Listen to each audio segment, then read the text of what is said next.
She's seen Encanto more times than she can count. And she can count to 10. She mentioned Mirabel in every conversation. But the moment she actually met Mirabel, she was speechless. That's pura magia. Find yours at Walt Disney World Resort. 5 years, 10 months, and 2 days. That's how long it took to grow the 38 inches to ride on Cali River Rapids. But the moment the wait finally ended, that was pura magia. Discover it at Walt Disney World Resort. Where'd you get those shoes? Easy. They're from DSW. Because DSW has the exact right shoes for whatever you're into right now. You know, like the sneakers that make office hours feel like happy hour. The boots that turn grocery aisles into runways. And all the styles that show off the many sides of you, from daydreamer to multitasker and everything in between. Because you do it all in really great shoes. Find a shoe for every you at your DSW store or dsw.com. Hello, I'm Edie Allard, Senior Brand Studio Producer at Wonder Media Network, and this is Womanica. This month, we're talking about architects. These women held fast to their visions for better futures, found potential in negative space, and built their creations from the ground up. Today, we're talking about a famous physicist who dedicated her career to understanding the building blocks of our universe, and who opened the door for other Black scientists to follow in her footsteps. Please welcome Dr. Shirley Jackson.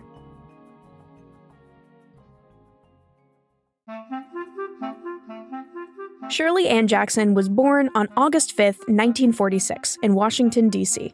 From a young age, Shirley's parents encouraged her curious nature and her affinity for sciences. They would often all read together. Her mother, Beatrice, read her the biography of Benjamin Banneker, a Black scientist who helped establish Washington, D.C. And Shirley's father, George, helped Shirley with her school projects, which was likely quite helpful, given he had been awarded a bronze medal during World War II for his life-saving fix of the rudders on his unit's boats in Normandy. Shirley had to attend segregated schools growing up. Her parents encouraged her to keep her head down and focus on her studies.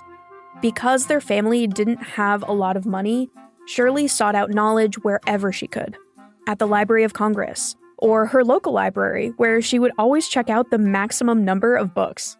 She also frequented the National Museum of History and the Air and Space Museum. Within a few years, the Brown versus Board of Education decision was announced, banning school segregation, and the space race took off. This space mania was part of the reason that Shirley's new integrated high school had an honors program focused on math and science. Shirley joined and graduated as the valedictorian in 1964. There was only one other Black woman in her class, and her other classmates were actively hostile. One day, she noticed other freshman women gathered on her dorm floor working on their physics problem set, just as she needed to do. Shirley approached them and asked if she could join them. One of the women looked up at her and said, "Go away." Shirley went back to her room and cried. But it wasn't long before she put into practice the resilience her parents had taught her. She later said, "I got myself together and finished the work." This attitude was necessary to get through her time at MIT. At school, she faced isolation, and in Greater Boston, she faced violence. She was chased, spit on, and shot at. The year she graduated, Martin Luther King Jr. was assassinated. Though she had reason to leave MIT, Shirley decided to stay and complete her PhD there so that she could make a change at the institute. Along with other students, Shirley formed the school's first Black Students' Union. The union drafted proposals to improve faculty diversity and to support and recruit more diverse students. In the fall of 1968, Shirley traveled around the Midwest to recruit these students. The next year, 57 Black freshmen enrolled at MIT, up from only 3 to 5 students in previous years. Shirley also started and taught at a summer program meant to help incoming freshmen adjust to MIT. Her rigorous teaching style was lauded for preparing students for their studies. That summer program still exists at MIT, 5 decades on. Shirley completed her PhD in particle physics in 1973, becoming the first Black woman to graduate with a doctorate from MIT. She worked at prestigious academic labs and institutes for many years. One project involved researching how particles bunch in different clusters and patterns, and how this behavior changes with shifts in temperature. This research has consequences on many modern technologies, from phones to power transmission and quantum computing. In 1994, when Shirley was 48 years old, she got a surprising phone call. Someone from the White House said they wanted her CV. When she asked why, they said they couldn't tell her. She said, "I can't send it to you then." They called Shirley back a few days later to explain. President Bill Clinton wanted to appoint her chair of the Nuclear Regulatory Commission. As the head of the NRC, Shirley promoted international nuclear safety and used innovative computer modeling to make judgments on the likelihood of specific problems, giving power plant operators the ability to model and predict risk. Shirley's contribution was described as one of the most significant in the history of the organization. Shirley returned to academia in 1999 as the president of the Rensselaer Polytechnic Institute in New York. Over her 23-year tenure as president, she worked to transform the institution into a world-class research university.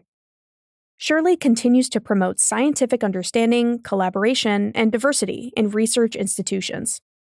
In 2016, President Obama awarded her the National Medal of Science. Shirley Ann Jackson is now 78 years old.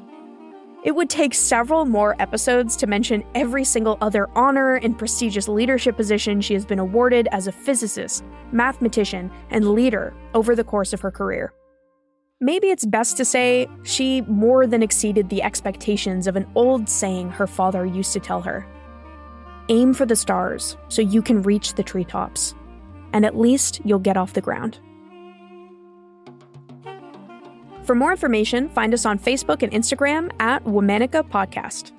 Special thanks to Jenny and Liz Kaplan for letting me co-host this month.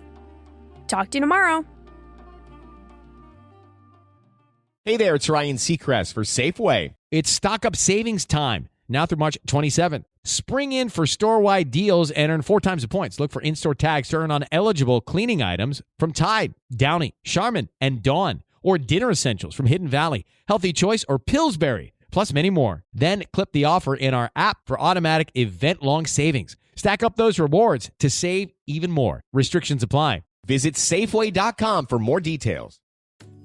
She's seen Encanto more times than she can count. And she can count to 10. She mentioned Mirabel in every conversation. But the moment she actually met Mirabel, she was speechless. That's pura magia. Find yours at Walt Disney World Resort. 5 years, 10 months, and 2 days. That's how long it took to grow the 38 inches to ride on Cali River Rapids. But the moment the wait finally ended, that was pura magia. Discover it at Walt Disney World Resort.